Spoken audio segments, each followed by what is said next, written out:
All right, let's dive right in. Welcome to today's Explainer. We've got a massive, completely fascinating story to unpack today. We're going to take a journey through over 47,000 years of deeply layered history to really understand one of the most dynamic places on Earth. We are looking at a true crucible of cultures, a place that has been continuously shaped by intense, homegrown resilience and absolutely relentless outside influence. And the physical stage for this story? It's completely unique. The Philippines isn't just a solid landmass. It is a sprawling archipelago made up of over 7,000 distinct islands. It sits right smack on a subduction zone within the Pacific Ring of Fire. Now, what's really interesting about this geography is that it's a massive double-edged sword. This geologic history makes the islands incredibly mineral-rich, but it also means the people living there have had to navigate the destructive, highly volatile potential of earthquakes and volcanic eruptions for thousands of years. So that brings us to the core question of our explainer today. How did a scattered archipelago of 7,000 islands sitting right in the middle of the ocean become one of the most contested and strategic geopolitical crossroads in world history? I mean, why has almost every major global power tried to stake a claim here? Well, to answer that, we're going to break this history down into four defining eras: the pre-colonial archipelago, the Spanish East Indies, American rule and World War, and finally, the independent republic. Let's get to it. Starting off with era number 1, the pre-colonial archipelago, a hub of ancient trade. While the earliest trace of modern humans here dates all the way back about 47,000 years, the ancestors of the modern native population arrived around 3000 BCE. And they didn't just survive, they connected. Long before forming a single unified nation, these early populations established incredibly extensive trade networks, like the Maritime Jade Road. But because their geography was so fractured by rivers and oceans, they didn't form one giant sweeping empire. Instead, they organized into sociopolitical units called barangays. Think of these as independent little city-states. They could be as tight-knit as 30 people, or scale up to about 500. They operated completely independently, led by rulers known as datus, or, depending on the specific cultural influence of that region, rajas or sultans. And speaking of cultural influence, let's look at how this timeline builds. This place was not a closed ecosystem, not by a long shot. Over centuries, outside Asian cultures layered themselves right onto the Philippine identity. In 900 CE, the Laguna Copper Plate gives us our very first written history. Jump to the 13th century, and you've got powerful Buddhist and Hindu empires from Indonesia and Java exerting some really heavy cultural and trade influence.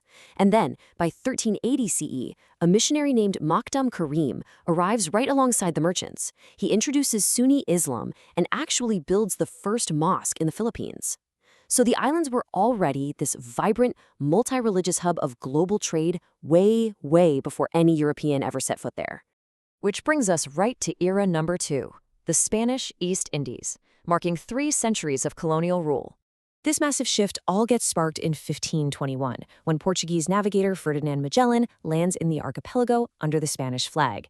And immediately, literally right from the start, we see a stark contrast in how local leaders reacted to this. It's a fascinating mini-narrative. On one hand, you've got Raja Humabon, who completely accepted Magellan. He actually converted to Catholicism, took the Spanish name Carlos, and ordered his people to supply and welcome the Spanish forces. But right next door, you had his rival, Datu Lapu-Lapu, who absolutely refused. No way.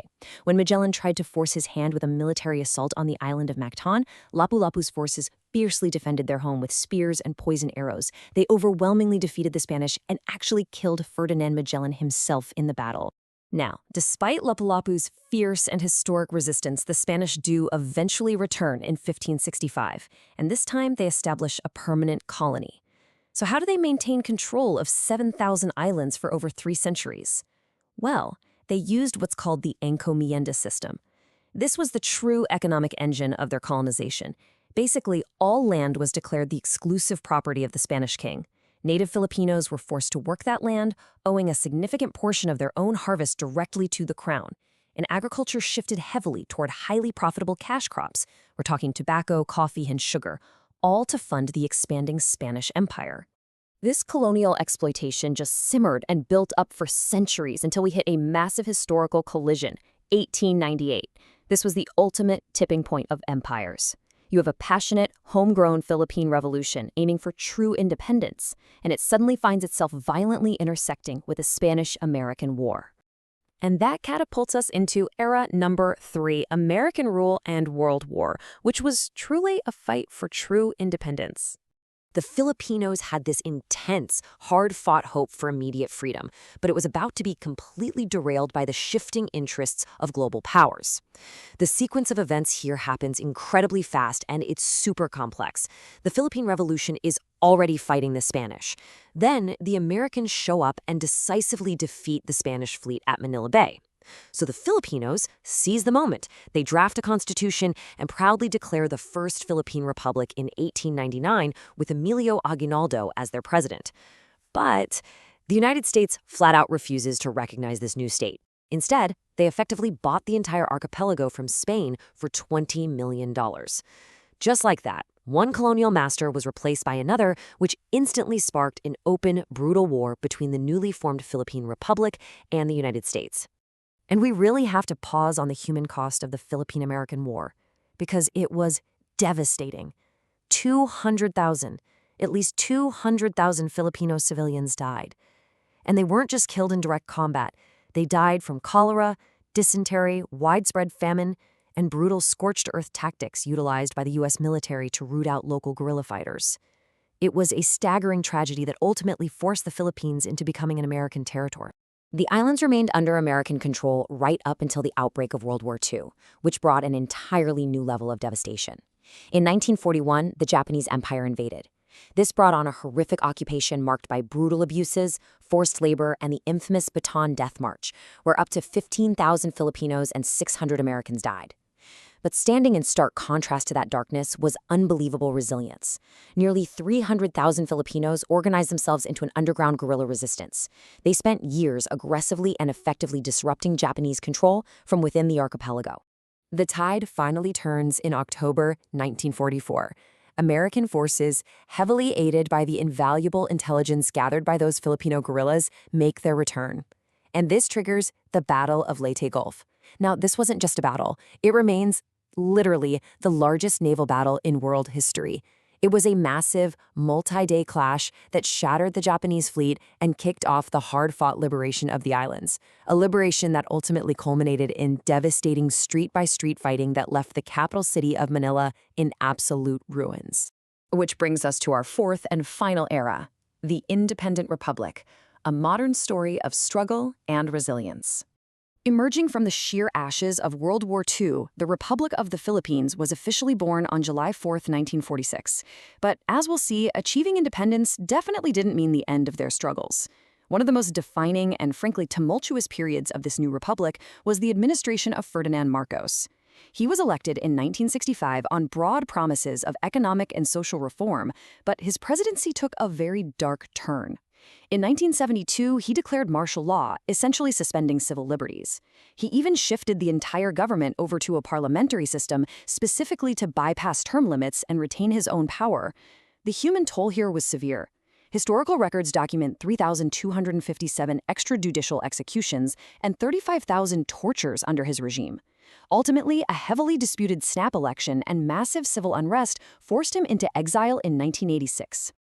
So let's look at the modern political landscape that followed that ousting. In 1986, Corazon Aquino formed a revolutionary government, successfully restoring a democratic constitution and stripping the presidency of its most dictatorial powers. Fast forward a bit to 2016, and Rodrigo Duterte assumes office. Now, he was broadly popular domestically for his major infrastructure spending, but he drew intense global scrutiny for his highly controversial and deadly anti-drug laws.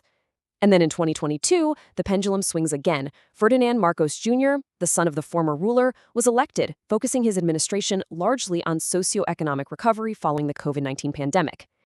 Which brings us right up to the present day. You know, it's funny, just like in the pre-colonial days of the Jade Road, the Philippines' physical geography places it squarely at the center of international trade and tension. The 21st century is presenting massive new challenges, primarily navigating these intense, competing ties between the United States and a rapidly expanding China. This is especially true concerning territorial expansion and the rich resources located in the South China Sea. So, here's what I want you to walk away with today. Think about everything we've just covered, from ancient barangays and Spanish galleons to World War II guerrillas and modern political upheavals. As global powers continue to aggressively compete for influence and resources in the Pacific, how will a nation so profoundly shaped by over 1,000 years of outside influence defend its modern identity and its sovereignty in this next era? It's a fascinating question, and watching how the Philippines navigates it is literally going to be history in the making. Thank you so much for joining me on this explainer. Keep asking questions and keep learning.